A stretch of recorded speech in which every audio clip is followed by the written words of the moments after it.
So let's talk about something that's on so many people's minds, especially after they've had a medical scare or a procedure. Are you actually fit to fly? We're going to walk through the official guidelines so you can feel clear and confident about your next trip. Let's get right into it. It's a classic situation, right? You're finally starting to feel better. Maybe you've got a trip booked, but then you pause and think, is it really a good idea for me to be in a pressurized cabin at 30,000 feet? That's exactly what we're going to unpack today. And to make sure we're getting the best information, I'm going to walk you through this from the perspective of an aviation medical doctor. We're looking at the real deal here, the Civil Aviation Authority's guidelines. This is the gold standard that airlines and doctors use. Okay, so here's how we're going to break it down. We'll start with the heart, then move to the lungs. After that, we'll tackle post-surgery travel, cover a few other common scenarios, and then, we'll bring it all together with the bottom line. All right, first up, let's get to the heart of the matter, literally. The thing is, the air in a plane cabin has a little less oxygen, and that can put some extra strain on your heart. So understanding these rules is absolutely crucial. Now, this is where it gets really specific. Check out the difference between an uncomplicated heart attack, where you might be good to go in about a week, and a complicated one, which bumps the wait time all the way up to 4 to 6 weeks. And look at that, for something like a stent, it can be as short as 3 days. It really shows you how tailored the advice is. Now, those were timelines for after you've recovered. This is about the absolute no-fly zones. If you have any of these active conditions, like unstable chest pain or your blood pressure is just all over the place, flying is a definite no.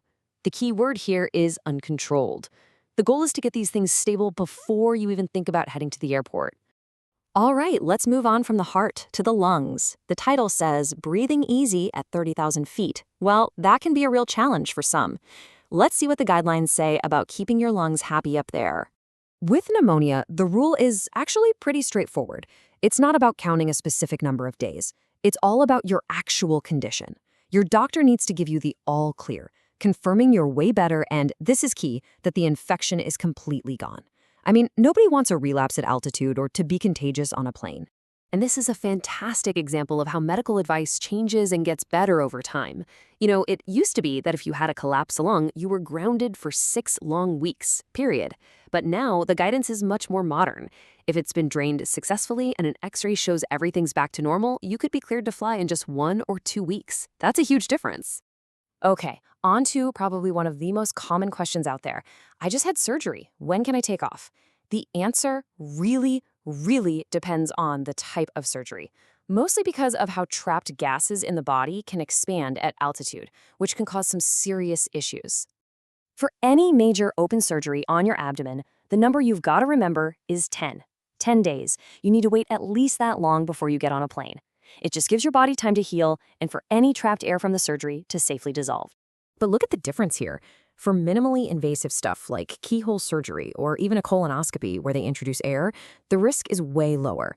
The guidelines say you're generally good to go after just 24 hours. Flying with a brand new cast? Yep, there's a rule for that too. It's all about giving any potential swelling some space. So for a short flight, under 2 hours, you need to wait 24 hours. Anything longer than that, you should wait a full 48 hours just to be on the safe side. Let's move on and cover a couple of other important scenarios that come up all the time. Fly while pregnant and traveling with certain blood disorders both have their own specific things you need to know. For any expectant mothers out there, this is for you. Now, these rules are usually set by the airlines, but they follow a pretty standard pattern. Once you hit about 28 weeks, you'll probably need a letter from your doctor. The cutoff for flying is usually around 36 weeks if you're expecting one baby, and a little earlier at 32 weeks if you're carrying multiples. Now, what if you have a blood disorder like anemia? The key thing doctors look at is your hemoglobin level. Think of it as the oxygen delivery truck in your blood. As long as that number is above 8 and you don't have other complicating heart or lung issues, you're generally considered safe to fly. Okay, wow, we've covered a ton of ground, from hearts and lungs to surgery and pregnancy. So what's the bottom line here? After all that, what are the most important things you need to have on your pre-flight checklist? So here's what it all boils down to. These official guidelines are an amazing framework. They give us a really solid, safe starting point. And as we've seen, the timelines can be anything from 24 hours to many weeks.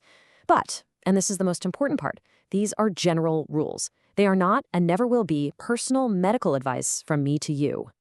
And I really want to leave you with this thought. Think of these guidelines as a map, a really good map. It shows you the terrain, the safe routes, and the potential hazards. But it's your doctor, the person who knows you and your health history, who is your personal guide. They're the only one who can look at that map with you and tell you if you're truly ready for the journey. Travel safe.